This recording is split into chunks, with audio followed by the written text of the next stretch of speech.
স্কুলের একজন ম্যাডাম ক্লাসের ফাঁকে লুকিয়ে লুকিয়ে এক বড়লোক ছাত্রের সাথে রোমান্স করছিল। তারা ভাবতেই পারেনি যে কেউ তাদের দেখে ফেলবে। ঠিক সেই সময় ক্লাসের এক গরিব ছাত্র ভুল করে সেখানে চলে আসে আর তাদের দুজনকে এই অবস্থায় দেখে ফেলে। ছাত্রটি বুঝতে পারে সে কত বড় ভুল করে ফেলেছে। সে ভয়ে সেখান থেকে দৌড়াতে শুরু করে আর নিজের ভাইকে ফোন করে সব জানানোর চেষ্টা করে। কিন্তু সে জানতো না যে তার এই দৌড়ই হবে তার জীবনের শেষ দৌড়। একটু পরেই একটা গাড়ি এসে তাকে ধাক্কা দেয় আর সে মারা যায়। ম্যাডাম আর ওই ছাত্র মিলে ঘটনাটা এমনভাবে সাজায় যেন এটা একটা সাধারণ অ্যাক্সিডেন্ট। তারপর তারা সেখান থেকে পালিয়ে যায়। কিন্তু তারা জানতো না মৃত ছাত্রটির ভাই ঠিক এই ঘটনার প্রতিশোধ নেওয়ার জন্যই স্কুলে ফিরে আসবে। আর এখান থেকে শুরু হয় এক ভয়ঙ্কর প্রতিশোধের গল্প। কিন্তু আসলে ওই রাতে ঠিক কি হয়েছিল আর কেই বা ছিল সেই খুনি? চলুন পুরো ঘটনাটি শুরু থেকে জেনে নেওয়া যাক। গল্পের শুরু হয় দক্ষিণ কোরিয়ার এক নামকরা স্কুল থেকে। এই স্কুলটা সাধারণ কোনো স্কুল নয়। এটা শুধুমাত্র দেশের সবচেয়ে ধনী আর প্রভাবশালী পরিবারের সন্তানদের জন্য বানানো হয়েছে। এখানে পড়াশোনার মান যেমন ভালো, তেমনি এখানকার নিয়মকানুনও অদ্ভুত। এই স্কুলে ছাত্রদের দুটো ভাগে ভাগ করা হয়। যারা বড়লোক বা নোবেল পরিবারের সন্তান, তাদের গলার টাইয়ের রং হয় লাল। আর যারা স্কলারশিপ পেয়ে বা কোটায় ভর্তি হয়, অর্থাৎ গরিব ঘরের সন্তান, তাদের টাইয়ের রং হয় নীল। এই টাইয়ের রং দেখেই বোঝা যায় স্কুলে কার সম্মান কতটুকু। এই স্কুলে একটা অলিখিত নিয়ম আছে। গরিব ছাত্ররা কখনো বড়লোকদের এলাকায় বা তাদের ক্লাসরুমে ঢুকতে পারবে না। কেউ যদি ভুল করেও এই নিয়ম ভাঙে, তবে তাকে সবার সামনে অপমানিত হতে হয়। গল্পের নায়ক জিয়াং নামের এক নতুন ছাত্র এই স্কুলে ট্রান্সফার হয়ে আসে। সে একজন সাধারণ পরিবারের ছেলে, তাই তার টাইয়ের রং নীল। স্কুলে আসার প্রথম দিনেই তাকে একজন সাবধান করে দেয়। তাকে বলা হয়, তুমি যদি এই স্কুলে টিকতে চাও তবে ভুলেও লাল টাই পরা ছাত্রদের সাথে ঝামেলায় জড়াবে না আর যেখানে সেখানে ঘুরবে না। ওই ছাত্রটি জিয়াংকে ভয় দেখানোর জন্য বলে যে এর আগে একজন ছাত্র নিয়ম না মানার কারণে তাকে স্কুল ছেড়ে দিতে হয়েছিল, এমনকি তার জীবনও নাকি হুমকির মুখে পড়েছিল। কিন্তু জিয়াং এসব কথা একদমই ভয় পায় না। সে মনে করে এসব নতুন ছাত্রদের ভয় দেখানোর ফন্দি। জিয়াং জানতো না যে যার কথা তাকে বলা হচ্ছে সে হলো এই স্কুলের 1 নম্বর মাস্তান, যার নাম লি আন। লিয়ান শুধু বড় লোকই নয়, স্কুলের সবচেয়ে ক্ষমতাবর ছাত্র। এমনকি স্কুলের প্রিন্সিপালও তাকে ভয় পায়। লিয়ানের গার্লফ্রেন্ডের নাম হলো কাই। কাই হলো এই স্কুলের মালিকের নাতনি। মানে বুঝতেই পারছেন, পুরো স্কুলটা আসলে তাদেরই। লিয়ান আর কাই মিলে পুরো স্কুল নিয়ন্ত্রণ করে। সবাই ভাবতো এদের জুটি ভাঙার নয়, কিন্তু হঠাৎ একদিন রেসিং ট্র্যাকে একটা অদ্ভুত ঘটনা ঘটে। কাই আর লিয়ানের মধ্যে গাড়ির রেস হচ্ছিল। কাই জিতে যায়, কিন্তু সে গাড়ি থামিয়ে লিয়ানকে বলে, আমি তোমার সাথে ব্রেকআপ করতে চাই। লিয়ান অবাক হয়ে যায়। সে বুঝতেই পারে না তার দোষটা কি। কাই গত 3 মাস আমেরিকায় ছিল। সেখান থেকে ফিরে আসার পরেই সে এমন অদ্ভুত আচরণ করছে। লিয়ান অনেকবার কারণ জানতে চায়, কিন্তু কাই কিছুই বলে না, শুধু বলে, আমার আর তোমাকে ভালো লাগে না। লিয়ান এটা মেনে নিতে পারে না। সে কাইকে আবার নিজের করে পাওয়ার জন্য রাতে একটা বিশাল পার্টির আয়োজন করে। কিন্তু সেই পার্টিতে বিনা দাওয়াতে চলে আসে আমাদের নায়ক জিয়াং। আসলে জিয়াংয়ের এক বন্ধু তাকে মজা করে বলেছিল যে তাকেও পার্টিতে ডাকা হয়েছে। জিয়াং সরল মনে সেখানে চলে আসে, কিন্তু পার্টিতে এসে সে দেখে এখানকার পরিবেশ একদম আলাদা। সবাই মদ খাচ্ছে, নাচছে। জিয়াং এসবের সাথে অভ্যস্ত নয়, কিন্তু বড়লোক ছাত্ররা তাকে নিয়ে মজা করা শুরু করে। তারা জোর করে জিয়াংকে মদ খাইয়ে দেয়। জিয়াং জানতো না যে ওই মদে নেশার ওষুধ মেশানো ছিল। কিছুক্ষণ পর তার মাথা ঘুরতে শুরু করে। অন্যদিকে কাই পার্টির এক কোনায় একা বসে মোবাইল দেখছিল। তার মন খারাপ ছিল। সে উঠে ভেতরে চলে যায়। লিয়ান আগের থেকেই সেখানে ফুল নিয়ে দাঁড়িয়েছিল কাইকে মানানোর জন্য। ঠিক সেই মুহূর্তে নেশাগ্রস্ত জিয়াং সেখানে ঢুকে পড়ে। সে সোজা গিয়ে কাইকে জড়িয়ে ধরে আর সবার সামনে কাইকে চুমু খেয়ে বসে। সবাই তো অবাক, কিন্তু আসল সত্যিটা হলো জিয়াং নেশাগ্রস্ত থাকলেও সে জানতো সে কি করছে। সেই স্কুলে এসেছে তার ভাইয়ের মৃত্যুর প্রতিশোধ নিতে। জিয়াং বিশ্বাস করে তার ভাইকে লিয়ান মেরে ফেলেছে, তাই সে ঠিক করেছে লিয়ানের সবচেয়ে প্রিয় জিনিস, অর্থাৎ তার প্রেমিকা কাইকে তার কাছ থেকে কেড়ে নেবে। এটাই তার প্রতিশোধের প্রথম ধাপ। এই ঘটনার পর জিয়াং পুরো স্কুলের বড়লোক ছাত্রদের শত্রুতে পরিণত হয়। লিয়ান তার সাঙ্গভাঙ্গদের বলে দেয় জিয়াংকে শিক্ষা দিতে। পরের দিন থেকে জিয়াং আর তার মতো গরিব ছাত্রদের ওপর অত্যাচার বেড়ে যায়। একদিন এক বড়লোক ছাত্র জিয়াংকে মারতে আসে, কিন্তু জিয়াং তাকে উল্টো ভয় দেখিয়ে দেয়। ঠিক সেই সময় একজন শিক্ষক এসে তাদের থামায়। জিয়াং বুঝতে পারে যে এখন থেকে তাকে খুব সাবধানে পা ফেলতে হবে। এদিকে লিয়ান কিছুতেই বুঝতে পারছে না কাই কেন তাকে ছেড়ে দিল। তার বন্ধু হেরা তাকে বুদ্ধি দেয়, তুমি যদি অন্য মেয়েদের সাথে মেলামেশা করো তবে কাই হিংসে করে তোমার কাছে ফিরে আসবে। কিন্তু লিয়ান সেই বুদ্ধি শোনে না। সে হেরাকে বলে কাইয়ের মনের কথা জেনে আসতে। হেরা গিয়ে কাইয়ের সাথে কথা বলে, কিন্তু কাই কিছুই বলে না। উল্টো কাই বলে, আমার একটা ভালো উকিল দরকার, কারণ কেউ একজন আমার একটা ভিডিও নিয়ে আমাকে ব্ল্যাকমেইল করছে। হেরা প্রথমে গুরুত্ব দেয় না, কিন্তু পরে তার মনে পড়ে যে ওই পার্টির রাতে সেও নিজে মাতাল ছিল, তারও কোনো ভিডিও কেউ করেছে কিনা কে জানে। পরের দিন সকালে বৃষ্টি হচ্ছিল। কাই গাড়িতে করে স্কুলে যাচ্ছিল। পথে দেখে জিয়াং সাইকেল চালিয়ে যাচ্ছে। কাই গাড়ি থামিয়ে জিয়াংকে লিফট দেয়। এটা দেখে লিয়ান রেগে আগুন হয়ে যায়। হেরা পাশে দাঁড়িয়ে আরও উস্কানি দেয়। গাড়িতে যাওয়ার সময় হঠাৎ গাড়ি নষ্ট হয়ে যায়। বাইরে তখন তুমুল বৃষ্টি। তারা দুজনে রাস্তায় আটকা পড়ে যায়। সেখানে একটা ছোট্ট কুকুর ছামা দেখে কাই হেসে পড়ে। জিয়াং মুগ্ধ হয়ে কাইয়ের দিকে তাকিয়ে থাকে। সে বুঝতে পারে সে সত্যি সত্যি কাইয়ের প্রেমে পড়ে যাচ্ছে, যেটা তার পরিকল্পনায় ছিল না। ভিজে চুপচুপে হয়ে তারা কাইয়ের এক গোপন ফ্ল্যাটে যায় কাপড় শুকানোর জন্য। সেখানে কথা বলার সময় কাই খেয়াল করে জিয়াংয়ের হাতে একটা মাছের ডিজাইনের ব্রেসলেট আছে।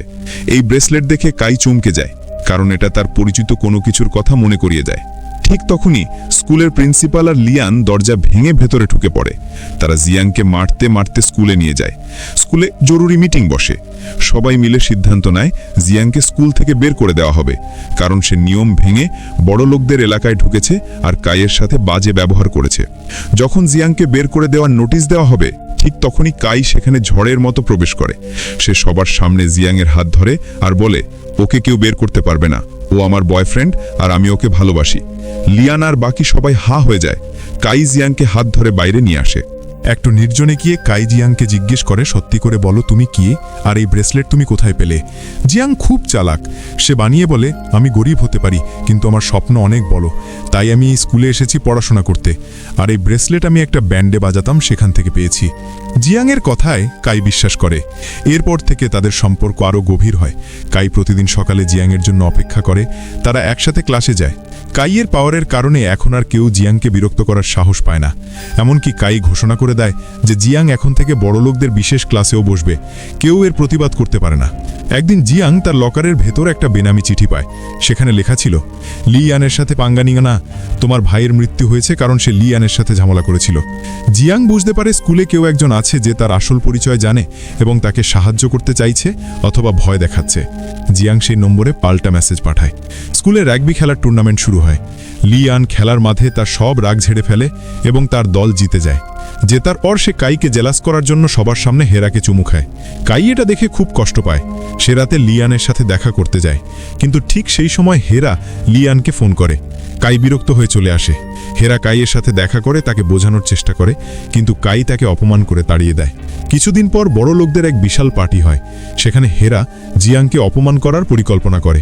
সে সবার সামনে মাইক নিয়ে বলে, আপনারা জানেন এই ছেলেটি কাইয়ের বয়ফ্রেন্ড, কিন্তু ও আসলে একজন স্কলারশিপ পাওয়া গরিব ছাত্র। হেরা ভেবেছিল এতে জিয়াং লজ্জা পাবে, কিন্তু কাইয়ের বাবা এটা শুনে ক্ষেপে যান। তিনি বাড়ি ফিরে কাইকে বকাঝকা করেন এবং বলেন, গরিব ছেলের সাথে মেশা যাবে না, তোমাকে আমি আমেরিকায় পাঠিয়ে দেব। কাইয়ের বাবা তার সৎ ভাইকেও খুব মারে। কাইয়ের পরিবারে আসলে কেউ সুখী ছিল না।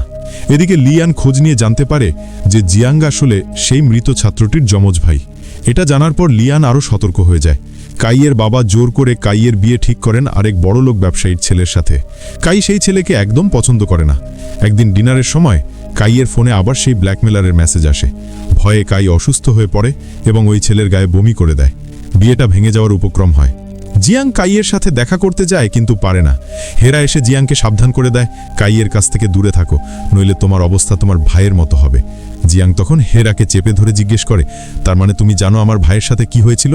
হেরা উত্তর না দিয়ে চলে যায়, কিন্তু সে জিয়াংকে কাইয়ের বাড়ির ঠিকানা দিয়ে দেয়। জিয়াং কাইয়ের বাড়ি গিয়ে দেখে কাই খুব ভয় পাচ্ছে। কাই বলে, আমি একজনকে মেরে ফেলেছি, তার জন্যই আজ আমার এই অবস্থা। জিয়াং তখন নিজের আসল পরিচয় দেয়। সে বলে, আমি জানি, কারণ যাকে তুমি মেরে ফেলার কথা বলছো সে আমার ভাই। কাই এটা শুনে আকাশ থেকে পড়ে। ঠিক তখন লিয়ান সেখানে চলে আসে। জিয়াংকে দেখে সে রেগে গিয়ে তাকে ঘুষি মারে। দুজনে মারামারি শুরু করে। বৃষ্টিতে ভিজে তারা একে অপরকে মারতে থাকে। কাই চিৎকার করে তাদের থামায়। লিয়ান কাইকে জড়িয়ে ধরে সান্ত্বনা দেয়। এটা দেখে জিয়াং ভুল বোঝে। সে ভাবে কাই আবার লিয়ানের কাছে ফিরে গেছে। জিয়াং রাগে সেখান থেকে চলে যায়। পরের দিন স্কুলে জিয়াংয়ের আসল পরিচয় সবাই জেনে যায়। স্কুল কর্তৃপক্ষ জিয়াংকে ডেকে বলে, তুমি যদি নিজের ইচ্ছায় স্কুল ছেড়ে দাও তবে তোমাকে অন্য ভালো স্কুলে ভর্তি করে দেব। কিন্তু জিয়াং রাজি হয় না। সে উল্টো তার মোবাইল বের করে প্রিন্সিপালকে শোনায় যে সে তাদের সব কথা রেকর্ড করে রেখেছে। প্রিন্সিপাল ভয় পেয়ে চুপ হয়ে যান। এদিকে স্কুলের ক্লাস লিডার, যে সবসময় চুপচাপ থাকতো, সে আসলে জিয়ানকে সাহায্য করছিল। সেই কাইকে বেনামি মেসেজ পাঠাতো যাতে সত্যিটা বেরিয়ে আসে। কাই সিদ্ধান্ত নেয় সে আমেরিকায় চলে যাবে। হেরা কাইয়ের বিদায় অনুষ্ঠানের আয়োজন করে। কিন্তু পার্টিতে হঠাৎ লিয়ান একটা দামি গাড়ি নিয়ে আসে এবং গাড়ি থেকে কাইকে নামায়। লিয়ান সবাইকে বলে, কাই কোথাও যাচ্ছে না, আর কেউ যদি ওর আশেপাশে ঘোরার চেষ্টা করে তাহলে তার খবর আছে। জিয়াং পার্টির এক কোনায় দাঁড়িয়ে ক্লাস লিডারের কাছ থেকে একটা পেন ড্রাইভ নেয়। সেখানে স্কুলের সব বড়লোকদের কুকীর্তি রেকর্ড করা ছিল। হেরার কপাল খারাপ হতে শুরু করে। তার বাবার ব্যবসা ডুবে যায় এবং তারা গরিব হয়ে যায়। হেরা এখন একটা সস্তা হোটেলে থাকে। সেখানে কাইয়ের সৎ ভাইয়ের সাথে তার দেখা হয়। ওই ভাই হেরাকে একটা ভিডিও দেখায়। ভিডিওতে দেখা যায় কাই আর লিয়ানের কিছু গোপন মুহূর্ত। ওই ভাইটি বলে, এই ভিডিও দিয়ে আমরা টাকা কামাতে পারবো। হেরা রেগে গিয়ে ওই ছেলেকে থাপ্পড় মারে। সে যত খারাপই হোক বন্ধুদের সাথে বেইমানি করতে চায় না। হেরা গিয়ে লিয়ানকে সব বলে দেয়। লিয়ান ওই ছেলেকে ধরে বেদম মারধর করে। জিয়াং পরে জানতে পারে কাই আসলে লিয়ানের সাথে ব্রেকআপ করেছিল কারণ সে প্রেগনেন্ট ছিল। আমেরিকায় গিয়ে সে বাচ্চা নষ্ট করতে বাধ্য হয়। এই ট্রমা সে কাটাতে পারছিল না। লিয়ান এটা জানতো না। যখন সে জানতে পারে সে কান্নায় ভেঙে পড়ে এবং কাইয়ের কাছে মাফ চায়। কিন্তু গল্পের আসল রহস্য তখনও বাকি। জিয়াংয়ের ভাইকে আসলে কে মেরেছিল? পুলিশ তদন্ত শুরু করে। অবশেষে বেরিয়ে আসে এক ভয়ঙ্কর সত্য। জিয়াংয়ের ভাইকে লিয়ান বা কাই মারেনি, মেরেছিল তাদের ক্লাসের ম্যাডাম। হ্যাঁ, ঠিক শুনেছেন। ওই শিক্ষিকা আসলে একটা ছাত্রের সাথে অবৈধ সম্পর্কে লিপ্ত ছিল। ওই ছাত্রটি ছিল এক বড় নেতার ছেলে। জিয়াং ভুল করে তাদের দুইজনকে দেখে ফেলে এবং ভিডিও করে ফেলে। সে ভয়ে পালাচ্ছিল। ম্যাডাম তাকে ধাওয়া করে এবং গাড়ি দিয়ে ইচ্ছে করে তাকে চাপা দেয়। তারপর মোবাইলটা নিয়ে পালিয়ে যায়। ম্যাডাম ভেবেছিল কেউ জানবে না, কিন্তু ওই নেতার ছেলে সব দেখেছিল। সে চুপ ছিল কারণ তার বাবার সম্মান নষ্ট হবে। পুলিশ এসে স্কুল এবং ম্যাডামকে অ্যারেস্ট করে। প্রিন্সিপালকেও বরখাস্ত করা হয়। স্কুলের সব দুর্নীতির খবর বাইরে চলে আসে। লিয়ান অবশেষে তার ভুল বুঝতে পারে। সে জিয়াংয়ের কাছে এসে হাত জোড় করে ক্ষমা চায়। সে বলে, আমি জানি আমি অনেক খারাপ কাজ করেছি। তোমার ভাইকে আমরা অনেক বুলিং করেছি। আমাকে মাফ করে দাও। কিন্তু জিয়াং তাকে মাফ করে না। জিয়াং বলে, তোমরা যদি আমার ভাইকে কষ্ট না দিতে তাহলে সে আজ বেঁচে থাকত। আমি তোমাকে ঘৃণা করি এবং সারা জীবন করব। গল্পের শেষে দেখা যায় কাই স্কুল ছেড়ে চলে যাচ্ছে। সে তার মায়ের কাছে গিয়ে থাকার সিদ্ধান্ত নেয়। লিয়ান একা হয়ে যায়। স্কুলটা আবার নতুন করে শুরু হয়, কিন্তু আগের মতো সেই ধনী গরিবের বৈষম্য কিছুটা কমে আসে। তবে শেষ দৃশ্যে দেখা যায় ক্লাসের মধ্যে আরেকজন ছাত্র মারা গেছে এবং লিয়ানের মোবাইলে আবার একটা হুমকি দেওয়া মেসেজ আসে।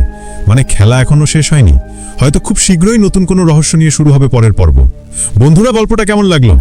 টাকার গরম আর ক্ষমতার লোভ মানুষকে কতটা নিচে নামাতে পারে তার প্রমাণ এই গল্পটা।